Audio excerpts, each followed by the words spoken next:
퇴근길 은퇴상담소 가족 여러분 반갑습니다. 우리가 살아가야 할 시간이 길어졌다는 건 이제 거의 상식이지요. 그런데 단순히 오래 사는 것 이상으로 우리가 정말 대비해야 할 장수 리스크라는 거에 대해 오늘 깊게 파고들어 보려 해요. 막연하게 두려워하기보다는 어떻게 준비해야 할지 그 첫걸음을 같이 찾아봤으면 좋겠습니다. 네, 안녕하세요. 장수 리스크라는 말이 조금은 생소하실 수 있는데요. 이게 뭐랄까 단순히 오래 사는 그 현상 자체를 말하는 게 아니에요. 핵심은 준비 없이 예상보다 훨씬 긴 노후를 딱 맞이했는데 생활 자금이 바닥나는 상황, 그 재정적인 위험을 의미하는 거죠. 아, 그렇군요. 그러니까 오래 사는 것 자체가 문제가 아니라 그 긴 시간을 버틸 뭐랄까 돈이 부족해지는 상황, 그게 진짜 위험이다. 이 말씀이네요. 흔히들 100세 시대라고 하니까요. 그럼 은퇴하고도 뭐 30년 어쩌면 40년 더 살 수도 있다는 건데 와 생각만 해도 좀 아찔한데요? 맞습니다. 예전 저희 부모님 세대하고는 완전히 다른 노후 기간을 보내게 될 가능성이 아주 높습니다. 은퇴 후에 매달 얼마의 돈이 꾸준히 들어올 수 있을까? 즉, 현금 흐름을 만드는 계획, 이게 중요해진 것입니다. 마치 월급처럼요, 매달 생활비를 받을 수 있는 시스템을 스스로 구축해야 하는 거죠. 현금 흐름이라 아, 목돈 마련하고는 또 다른 관점이네요. 그럼 그 현금 흐름 그러니까 뭐 매달 필요한 생활비는 대략 어느 정도 규모로 생각해야 할까요? 뭐 사람마다 다르겠지만 그래도 좀 감을 잡을 수 있을까요?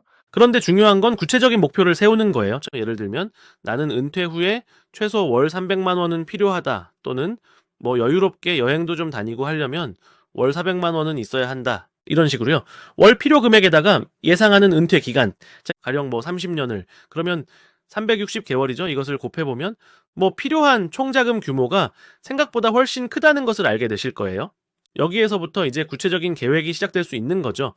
정말 구체적으로 계산해 보니까 생각보다 훨씬 큰 금액이 필요하군요. 이게 혹시 많은 분들이 나중에 해야지 하고 은퇴 준비를 자꾸 미루게 되는 이유일 수도 있겠다는 생각도 드네요. 이렇게 미루면 구체적으로 어떤 점이 가장 안 좋을까요? 좀 알려주시죠. 네, 가장 안타까운 건 뭐냐면요.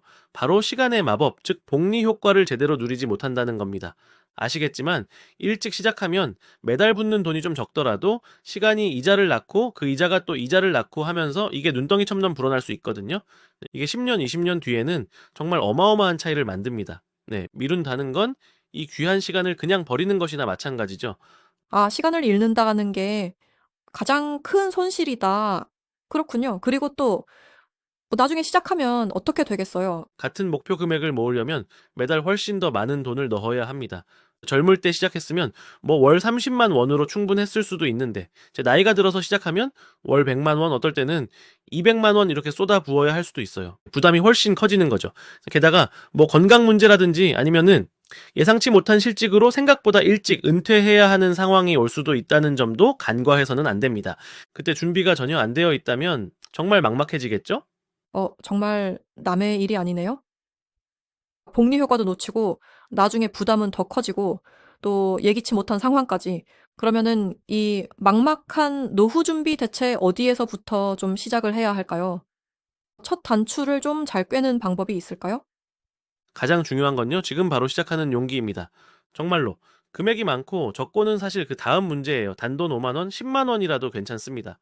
중요한 건, 내가 노후를 위해서 꾸준히 무언가를 하고 있다는 그 습관 자체를 만드는 것입니다. 일단 시작하는 습관 그게 중요하다는 말씀이군요. 그리고 이왕이면 노후 자금 마련이라는 아주 명확한 목표를 가진 도구를 활용하는 것이 좋습니다. 뭐 예를 들어서 연금저축이나 IRP 같은 거예요. 개인용 퇴직연금 이런 계좌들은 자 개인이 추가로 노후를 대비하기 위해서 만드는 계좌인데 세액공제 같은 세금 혜택도 있거든요. 그래서 같은 돈을 넣더라도 조금 더 효율적으로 자산을 불릴 수가 있습니다.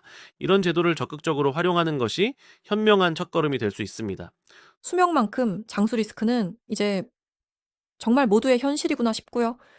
안정적인 노후를 위해서는 정말 한 살이라도 어릴 때 한 푼이라도 적을 때 시작하는 게 답이란 생각이 듭니다. 특히 그 복리의 마법을 생각하면 더더욱 그렇고요.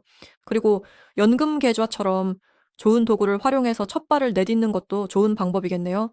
퇴근길 은퇴 상담소 가족 여러분, 오늘 이야기가 여러분의 은퇴 준비 여정의 작은 불씨가 되었으면 좋겠습니다. 혹시 궁금한 사항이 있으시면 언제라도 댓글이나 오픈 채팅으로 문의 주시기 바랍니다. 마지막으로 오늘 잠시 시간을 내어서 나의 30년 뒤의 모습을 한번 그려보는 것은 어떨까요? 그때 나는 어떤 모습으로 또 무엇을 하면서 살고 있을지 상상해 보는 것만으로도 은퇴 준비를 시작하는 마음을 다질 수 있을 것입니다. 감사합니다.